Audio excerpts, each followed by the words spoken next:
Let's move to the third question of the midterm. Pure aluminum is being poured into a sand mold. The metal level in the pouring basin is 25.4 centimeter above the metal level in the mold, and the runner is circular with a 1.016 centimeter diameter. Density and viscosity of pure aluminum at a temperature of 700 Celsius are 2700 kilogram per meter cube and 0.0015 Newton second per square meter respectively. What is the velocity and rate of the flow of the metal into the mold? Is the flow turbulent or laminar? Any comments? So once again, as I do in every solution during the semester, though you have done it during the mid, but this can work as practice for you if you like. So you can pause my lecture here, solve it again, and then come back and see the solution. The first step always, right, is that you should read the question carefully, write the knowns and the unknowns. So from here, it is pure aluminum. The height of the sprue is 25.4 centimeter, right? Initial dia is this, density is given, viscosity is given, velocity at the base is to be found out, so V2, flow rate is to be found out, is the flow turbulent or not, are there any comments, right? So I always tell you that after you do the data, then you start from what is to be found out. So if V2 is to be found out, we should start from there, right? So you have from your formula sheet in the chapter this simple equation that V at the base of the sprue or V at the entrance of the gate or whatever is C under root 2GH. Now C is a constant depending on friction and so on. G is just G and H is the height. So here we need a couple of things. G of course is right 9.81 meter per square second. Height is given. Height is given, right? When they say 25.4 centimeter above the metal level in the mold. So at the mold level, if you draw a line at the mold level, that is the base of the sprue. So the height is given. So you write here, I always write at the top of the quiz or at the top of the mid and so on, that show all your calculations, write all necessary assumptions and so on. So here you write that we assume that C is equal to 1, which means that it is a frictionless flow. There is no friction between the molten metal and the walls. So once you do that, then just substitute the value and the answer will be there, right? So velocity at the base, this velocity is found out. The second is flow rate, right? The second is flow rate. So the flow rate equation, flow rate is always velocity into cross-sectional area, right? So if this is the velocity at the base, then what is the cross-sectional area of the sprue at the base? So right, just that. So therefore you the area at any given diameter is pi by 4 d square. The area at any given diameter is pi by 4 d square, right? So this is it. Now if they are saying that circular in diameter and so on, right? Circular in diameter and so forth, then you just substitute that value. So you find the cross-sectional area, because this is the runner, right? This is circular. The dia is given, so you find out this area. And the velocity is here. Velocity at the base of the sprue is the same as velocity to the entrance of the runners. So therefore you just substitute that value and you have found the flow rate. Next is whether the flow is laminar or turbulent, right? Whether the flow is laminar or turbulent. So you know how to find whether any flow anywhere is laminar or turbulent. Find the Reynolds number. So this is the Reynolds number equation, right? It is the equation that you will use to find out whether the flow is turbulent or not.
So we had showed you this problem, the first part, the second part, and now here at Reynolds number. Now again, this is the velocity of flow, so you have already found out. Diameter you already know, right? Diameter you already know. Density you know. Viscosity you know. So there is nothing to do, just plug in the values and get an answer, right? Just plug in the values and get an answer. So again, I am not showing you the calculation, the exact numbers. You should know what the method is, right? If you know the method, then that is it. Then there are no things. So if you do the calculation, then you will see that Reynolds number comes out to be 40,800 something. 40,800. So now in your comments, you will write that the flow is turbulent. The answer to this first word, the flow is turbulent. And then this is very highly turbulent flow. So your comment will be, it can cause aspiration, right? Remember that air bubbles forming and going inside the metal and so on. So it can cause aspiration or mold breakage. The sand of the mold, because the flow is very turbulent, so some sand can break and then go into the mold where whatever you are making will now have a small sand particles inside. So both of these problems are major, aspiration or mold breakage. Therefore, the Reynolds number should be reduced to below 20,000, right? You remember that the guideline will be that anything between 0 to 20,000 and so on is, so it should be reduced to below 20,000 to make the flow a nice flow. You don't want to reduce it very much because you need some production rate.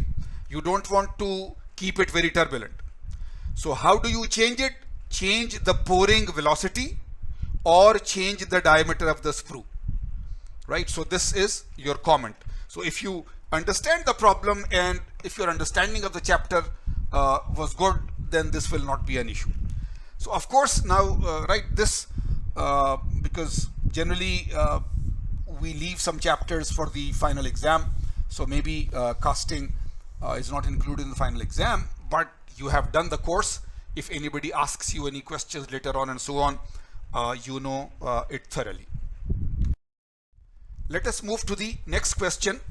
It was in two parts. So this is part 4a.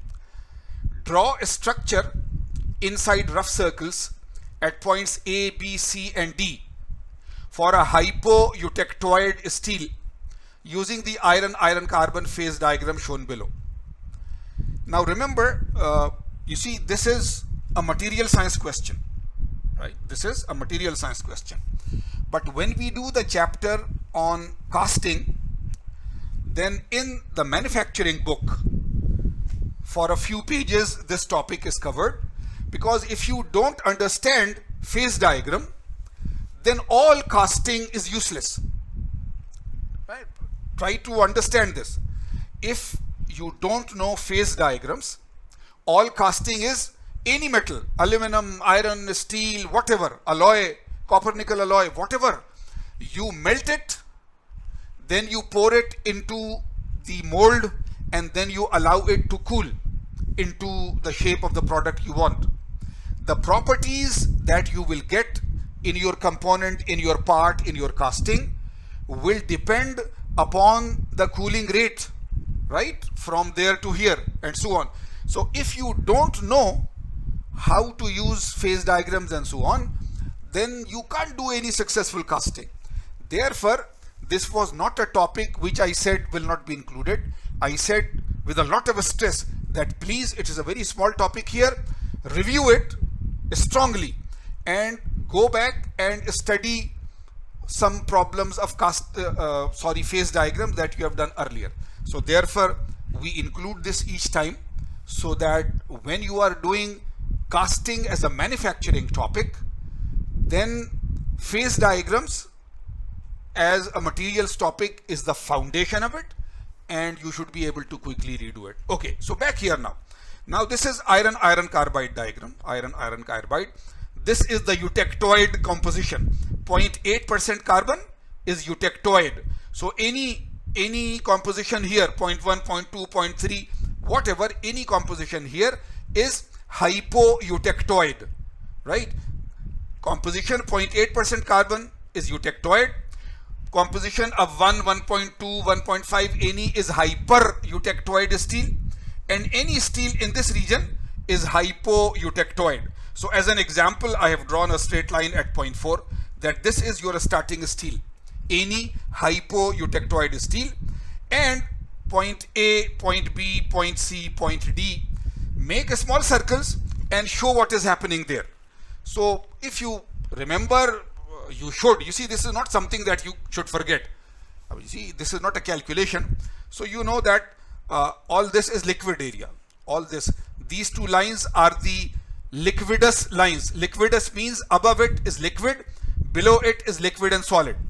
And this is the solidus line, below which whatever was remaining changes into these two phases, alpha ferrite and cementite. So you draw a circle here, just draw a circle and inside write L, that everything is completely liquid. When it is cooled and it touches this line, then some of the liquid starts to become gamma austenite, a small amount. So in the circle you show mostly liquid, but a few dots at point B, a few dots of austenite. When it is cooled here, then a lot of the material that is started as austenite has become austenite. So more and more austenite is here, but some liquid is still there. When it touches this line, then whatever remaining liquid was there changes to ferrite and cementite, right? So this is what you should be doing, right? Sorry, I am very sorry. I'll take back my words. You see, this is the steel diagram. So here it is not liquid, right? It is all gamma austenite. I'm very sorry for that, right? In this region, liquid will be at plus 1600. At this region, everything is gamma, which is austenite. And when you touch it, some of the austenite has turned to alpha ferrite. So I'm sorry, right? All gamma here, a small amount of ferrite here, large amount of ferrite here.